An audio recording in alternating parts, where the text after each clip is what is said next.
कल finance minister ने budget present किया है हमारे देश का। बजट क्या होता है? बजट एक्चुअली कुछ नहीं होता है। गवर्नमेंट कितने रुपए कमाएगी, कितने रुपए खर्च करेगी, वही बजट है। जैसे हम हमारी फैमिली का बजट बनाते हैं कि इतना इस साल का एक्सपेंस होने वाला है, इतना इस साल से रेवेन्यू होने वाला है, वही बजट है। और बजट में ही पता चलता है कि रेवेन्यू और एक्सपेंस क्या बैलेंस्ड है। अगर रेवेन्यू ज्यादा है, एक्सपेंस कम है, तो ये सरप्लस है। बट अगर रेवेन्यू कम है और एक्सपेंस ज्यादा है तो ये डेफिसिट है। हम इसकी बात भी आगे करेंगे। बट आपको बहुत ज्यादा कंफ्यूजन है कि कल का बजट 58 मिनट्स में कैसे कंक्लूड हो गया, क्योंकि Nirmala Sitharaman is known for giving big speeches in the budget. Actually कल का बजट इंटरिम बजट था। इंटरिम बजट यानी कि एक ट्रांजिशनल बजट। वैसे तो हर साल 1 फरवरी को फुल बजट आता है, यूनियन बजट पूरा आता है, जिसमें सारा पूरे साल का अप्रैल से लेके मार्च तक सारा लेखा जोखा होता है। बट इस बार 1 फरवरी को यूनियन बजट पूरा नहीं था, इंटरिम था। ये इसलिए क्योंकि ये इलेक्शन ईयर है। इलेक्शन ईयर में सिर्फ गवर्नमेंट को अगले 3-4 महीने का, जुलाई तक का, जब तक नई गवर्नमेंट आ ना जाए, इलेक्ट ना हो जाए, तब तक का बताना होता है कि हम क्या एक्सपेंस करने वाले हैं, हम कहाँ से रेवेन्यू लाने वाले हैं। और इसीलिए इस बजट में उनको अलाउड भी नहीं होता है, कुछ रेस्ट्रिक्शंस होती है कि बहुत बड़े बड़े अनाउंसमेंट या बहुत ल्यूक्रेटिव डील्स वो नहीं ला सकते हैं। उनकी लिमिट्स में रहना होता है, उन्हें बहुत ज़्यादा ऐसा कुछ नहीं करना होता है जिससे वोटर्स का डिसीजन इम्पैक्ट हो। इसीलिए ये बजट इंटरिम था, सिर्फ कुछ महीनों का खर्चा बताना था गवर्नमेंट को इसमें। और गवर्नमेंट इसमें बहुत अच्छे से सक्सेसफुल हुई, क्योंकि उन्होंने फिस्कल डेफिसिट, जो कि मैंने आपको अभी बताया, डेफिसिट यानी कि हमारा एक्सपेंस ज्यादा है और रेवेन्यू कम है, ये कुछ सालों से हो रहा है। फिस्कल डेफिसिट अब कंसोलिडेट हो रहा है। वो कैसे? क्योंकि पिछले साल उन्होंने अनुमान लगाया था कि 5.9% का फिस्कल डेफिसिट होगा, लेकिन उसको अब रिवाइज कर दिया है कि लास्ट ईयर 5.9 नहीं, 5.8% ही फिस्कल डेफिसिट हुआ। और नेक्स्ट ईयर के लिए उन्होंने प्लान किया है कि 5.1% ही डेफिसिट रहेगा। एज वेल एज उन्होंने 2026 का प्लान बताया है कि वो 2026 का जो उनका एक्सपेक्टेशन है 4.5%, उसको फॉलो कर पाएंगे। फिस्कल डेफिसिट कम होना बहुत अच्छी बात है, यानी कि हमारे एक्सपेंस कम होते जा रहे हैं।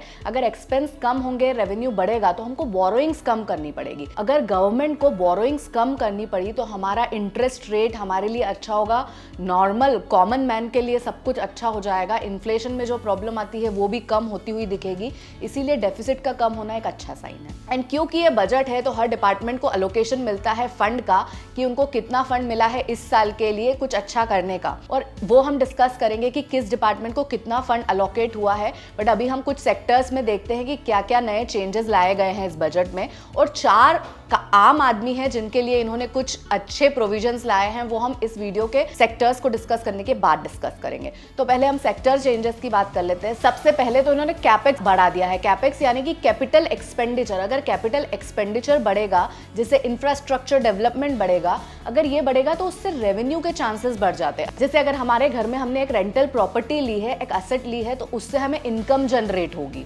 उसी तरह अगर गवर्नमेंट कैपिटल एक्सपेंडिचर करेगी तो उससे उनका रेवेन्यू साइड बढ़ेगा। और कैपिटल एक्सपेंस करना अच्छी बात है। और कैपिटल एक्सपेंस में हमने पिछले साल तो देखा था कि उन्होंने 37% इंक्रीज किया है। इस साल का कैपेक्स का बजट इंडिया की हिस्ट्री में सबसे ज्यादा है, 11.1 लाख करोड़। बट स्टिल पिछले साल 37% का ग्रोथ था और इस साल सिर्फ 11% का ग्रोथ है।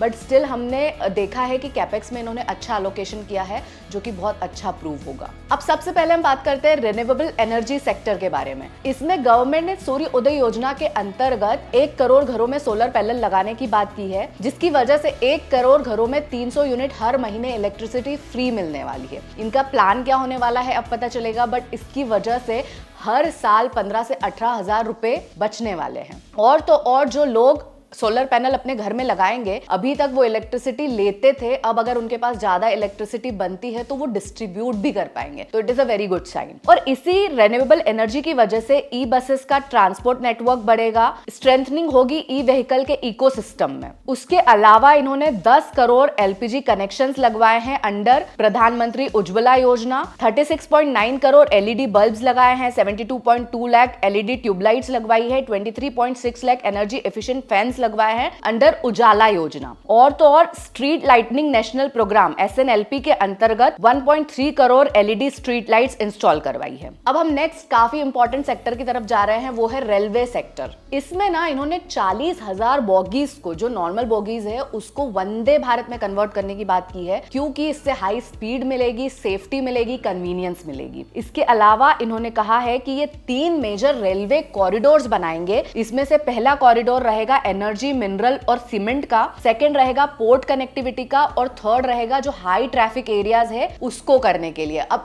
इससे क्या होगा, लॉजिस्टिक्स इंप्रूव होंगे, कॉस्ट कम होगा और एफिशिएंसीज बढ़ने वाली है। और हमने G20 समिट में देखा था कि इन्होंने एक प्रपोजल अप्रूव करवाया था, India middle east Europe corridor, जिसकी वजह से ना सिर्फ इंडिया का बट इंटरनेशनल लेवल पे ट्रेड बढ़ता हुआ दिखेगा और जिसका पूरा क्रेडिट इंडिया को जाएगा। अब हेल्थ सेक्टर में इन्होंने क्या किया है, तो इन्होंने जो 9 से 14 साल की गर्ल्स है उसके लिए एक नया वैक्सीन क्रिएट करने की बात की है, क्योंकि इंडिया में हमने सर्वाइकल कैंसर को बहुत ज्यादा ऑब्जर्व किया है विमेन में, इसीलिए गवर्नमेंट का ये पहल बहुत अच्छा है। अब ये 9 से 14 साल की गर्ल्स को सर्वाइकल कैंसर के वैक्सीन प्रोवाइड करने वाले हैं। उसके अलावा जो आयुष्मान भारत स्कीम है, इंश्योरेंस स्कीम, उसको ये एक्सटेंड कर रहे हैं for anganwadi workers as well as for ASHA workers. तो ये भी एक अच्छा कवर है जो इंश्योरेंस खुद से नहीं ले सकता है उसके लिए। इसके अलावा इम्यूनाइजेशन स्ट्रॉन्ग करने के लिए एक यूविन प्लेटफॉर्म बनाने वाले हैं under the mission Indradhanush. Next है हाउसिंग सेक्टर। हमने प्रधानमंत्री आवास योजना में देखा था कि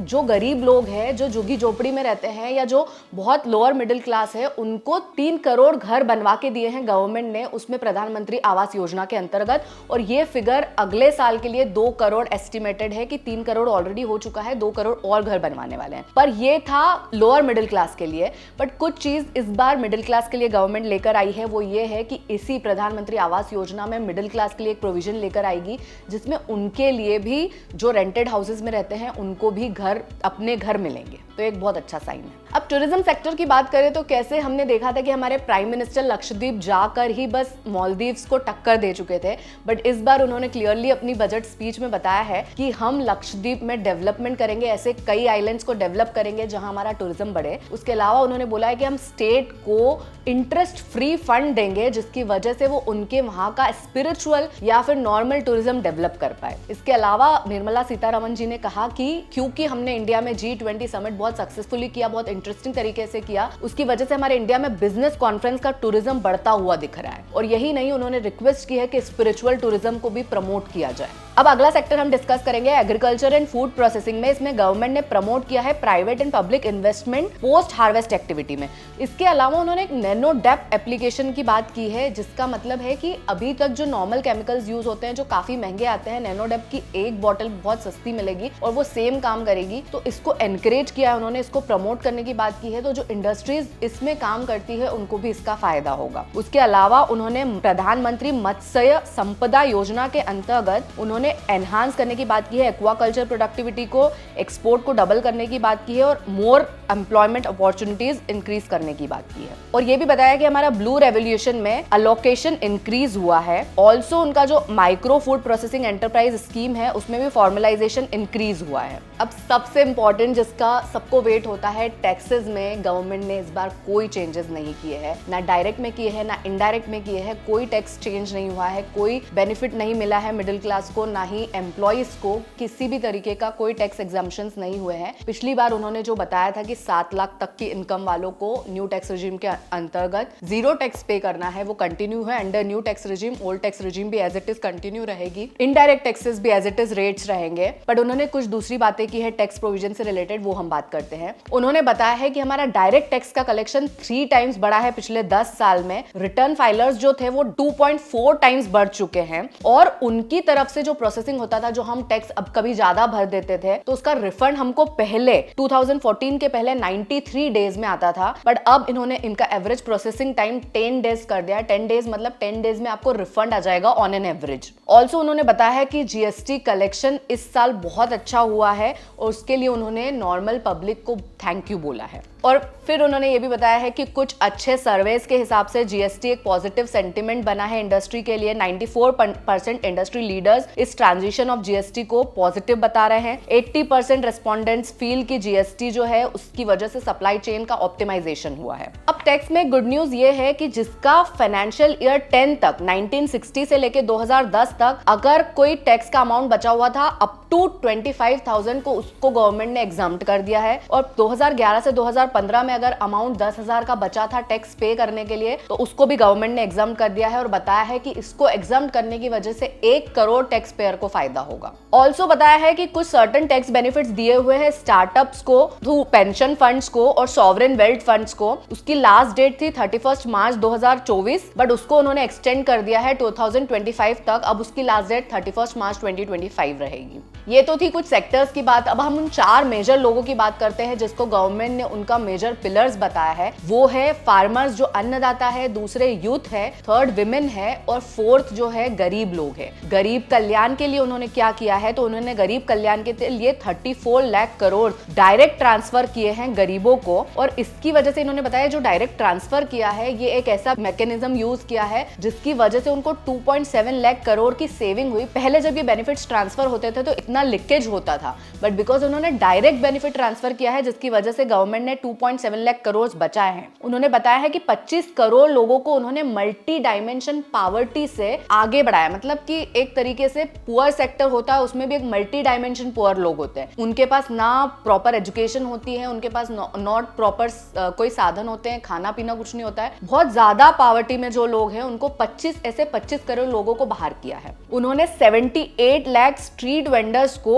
अंडर प्रधानमंत्री स्वनिधि योजना क्रेडिट असिस्टेंस दिया है। यूथ के लिए उन्होंने क्या किया है, तो पहले जहां 2014 के पहले 16 आईआईटीज थे, 2023 में 23 आईआईटीज है। एम्स पहले 7 थे जो अब 22 है। यूनिवर्सिटीज पहले 723 थी जो अब 1113 है। और उन्होंने 1.4 करोड़ यूथ को under skill India mission train किया है। उन्होंने 43 करोड़ का लोन सैंक्शन किया है अंडर पीएम मुद्रा योजना। अन्नदाता दैट इज फार्मर्स के लिए उन्होंने क्या किया है, तो उन्होंने डायरेक्ट फाइनेंशियल असिस्टेंस दिया है 11.8 करोड़ फार्मर्स को अंडर पीएम किसान योजना। उन्होंने पीएम फसल बीमा योजना के अंतर्गत 4 करोड़ फार्मर्स को क्रॉप इंश्योरेंस प्रोवाइड करवाया है। उन्होंने 1361 मंडीज बनाई है अंडर ई नेम जिसमें 3 लाख करोड़ के ट्रांजैक्शन हुए हैं। ये जो मंडीज है इसमें बेसिकली कोई इंटरमीडियरीज नहीं रहेंगे, डायरेक्टली फार्मर्स आके सेल कर सकते हैं और गवर्नमेंट की जो एजेंसीज है वो उसमें से परचेज करेगी। तो उन्होंने बताया कि हमने 3 लाख करोड़ का वॉल्यूम इसमें ऑलरेडी ट्रेडिंग का कर लिया है। अब विमेन एम्पावरमेंट के लिए इन्होंने क्या किया है, तो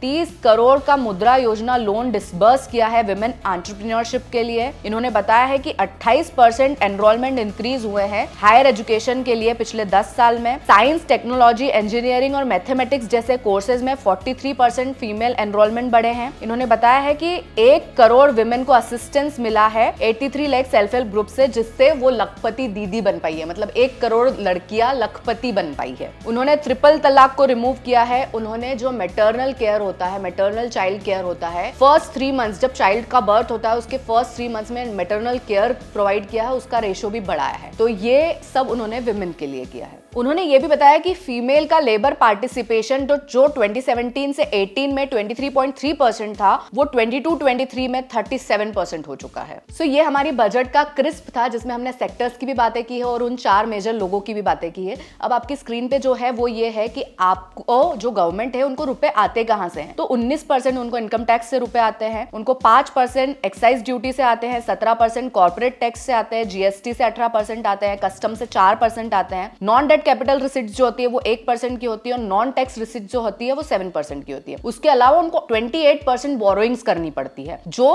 कम हो जाएगी क्योंकि फिस्कल डेफिसिट हमारा कम होने वाला है। अब ये रुपए लगाते कहां हैं, तो इनको इंटरेस्ट पेमेंट करना पड़ता है। जो ये बोरोइंग्स लिए इन्होंने 28% की, उसी का इंटरेस्ट पेमेंट इनका 20% रुपए उसमें लग जाते हैं। फिर इनको सेंट्रल स्पॉन्सर्ड स्कीम्स निकालनी पड़ती है। स्टेट के साथ मिलकर 8% स्पॉन्सर्ड स्कीम्स निकालते हैं, उसमें 8% लगते हैं। सब्सिडीज देनी पड़ती है 6%, डिफेंस को कुछ एडिशनल देना पड़ता है वो 8%। सेंट्रल की पूरी स्कीम्स जो रहती है, मतलब अभी तो हमने स्टेट के साथ मिलकर देखी थी, सेंट्रल की कुछ कंप्लीट सेंट्रल स्कीम्स रहती है उसमें 16% लगता है। फाइनेंस कमीशन और अदर ट्रांसफर्स में 8% लगता है। स्टेट के टैक्सेस एंड ड्यूटी शेयर्स में 20% देना पड़ता है और अदर एक्सपेंडिचर में 9% लगता है। अब जो हमने स्टार्टिंग में बात की थी कि कितना किस मिनिस्ट्री को अलोकेशन हुआ है वो आप देख सकते हैं। मिनिस्ट्री ऑफ डिफेंस को सबसे ज्यादा हुआ है 6.2 लाख करोड़ का, फिर रोड ट्रांसपोर्ट एंड हाईवेज को हुआ है 2.78 लाख करोड़ का, और इसी तरीके से हमारा पूरा ये लिस्ट है of allocation of specific ministries. इस बजट में आपको बहुत इंटरेस्टिंग कुछ नजर नहीं आया होगा, क्योंकि जैसे कि हमने स्टार्टिंग में बताया था कि इंटरिम बजट है और गवर्नमेंट को भी एक लिमिटेशन होती है कि इसमें बहुत ज्यादा ऐसे अनाउंसमेंट ना करे जिससे वोटिंग इन्फ्लुएंस हो। Thank you so much. अगर आपको ऐसे वीडियोस अच्छे लगते हैं तो do subscribe to Indira securities and like this video and share it with your friends.